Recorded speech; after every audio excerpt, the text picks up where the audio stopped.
तर एल्फिस्टनचा हा पूल बंद केल्यामुळे एसटी बसच्या मार्गामध्ये सुद्धा काही बदल झालेले आहेत आणि कालपासून वाहतुकीसाठी हा एल्फिस्टन पूल बंद केलाय। त्यामुळे या मार्गावरच्या एसटी महामंडळाच्या बसच्या मार्गामध्ये बदल करण्यात आलाय। तर बदललेल्या मार्गामध्ये एसटीचा प्रवास काही किलोमीटरना आता वाढणार आहे आणि एसटीच्या तिकीट दरामध्ये वाढ होईल। मुंबई पुणे शिवनेरी किंवा दादरवरून ये-जा करणाऱ्या साध्या सेमी शिवशाही बसच्या तिकिटामध्ये सुद्धा वाढ होईल। त्यामुळे प्रवाशांना जादा पैसे देऊन तिकीट खरेदी करावं लागणार आहे आणि एसटी महामंडळाच्या परळ आगारातून दादर इथे येणाऱ्या आणि सध्या जाणाऱ्या साध्या सेमी आणि शिवशाही बसच्या मार्गामध्ये बदल केला आहे। आणि या संदर्भात आणखी सविस्तर आता माहिती जाणून घेऊया। आमच्या प्रतिनिधी सीमा आढे सध्या आपल्याबरोबर जोडल्या गेलेल्या आहेत।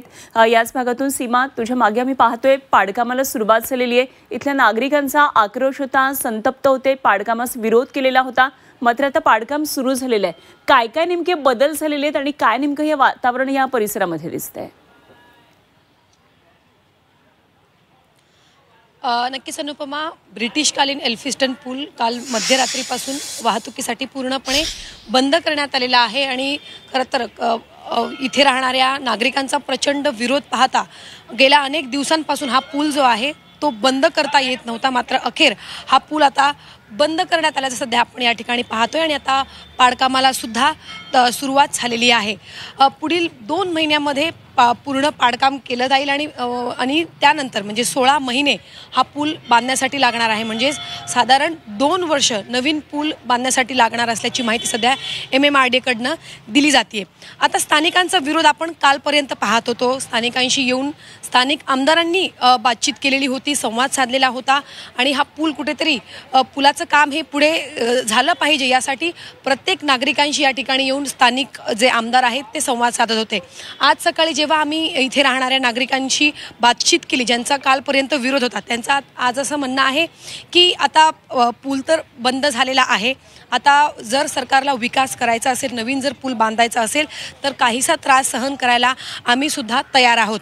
खरं तर सरकारकडनं जी माहिती दिली गेली की 2 इमारती या पुलामुळे बाधित होणार आहे आणि त्या 2 इमारतीमध्ये राहणाऱ्या नागरिकांचं पुनर्वसन इथे बाजूला या परिसरामध्ये असलेल्या माडाच्या सदनिकांमध्ये त्यांचं पुनर्वसन करण्यात येईल।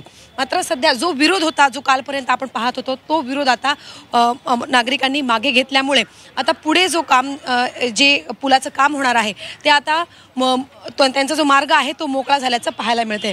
मोठ्या प्रमाणात पोलीस बंदोबस्त या संपूर्ण परिसरामध्ये तैनात करण्यात आलेला आहे। खरं तर काल रात्री जेव्हा पूल बंद करण्याची वेळ झालेली होती तेव्हा मोठ्या प्रमाणात स्थानिक या ठिकाणी जमले होते, स्थानिक आमदार या ठिकाणी जमले होते। यांनी मोठ्या प्रमाणात पोलिसांच्या बंदोबस्तामध्ये हा पूल जो आहे तो काल मध्यरात्रीपासून बंद करण्यात आलेला आहे। आता आपण जर पाहिलं या दृश्यांच्या माध्यमातून तर पाडकामाला सुरुवात झालेली आहे। सोबतच हा पूल बंद केल्यामुळे आता परळ प्रभादेवीला जोडणारा हा अतिशय महत्त्वाचा पूल आहे आणि आज म्हणजे वीकेंड असल्यामुळे आज आपल्याला या संपूर्ण परिसरामध्ये वाहतूक कोंडी पाहायला मिळत नाही। मात्र सोमवार नंतर या पूल बंद केल्यामुळे इतर महत्त्वाचे जे पूल आहेत, चिंचपोकळीचा पूल असेल किंवा मग दादर TT सोबतच करी रोडचा ब्रिज, या तिन्ही ब्रिजवरती मोठ्या प्रमाणात ताण येईल आणि वाहतूक कोंडी या पुढील काही वर्ष आपल्याला खरं तर पाहायला मिळणार आहे। त्यामुळे आता आपण या मार्गाची सवय होईपर्यंत मुंबईकरांना वेळ लागणार आहे। मात्र हे वाहतुकीतले बदल होणार आहेत निश्चितच। त्यामुळे आता सोमवारपासून मुंबईकरांचा, या भागातून जाणारे मुंबईकरांचा कशा प्रकारे दिवस जाणार आहे हे बघणं खूप महत्त्वाचं ठरणार आहे। सीमा, धन्यवाद दिलेल्या सगळ्या सविस्तर तपशिलांसाठी। सीमा आढे आमच्या प्रतिनिधी आपल्याबरोबर होत्या।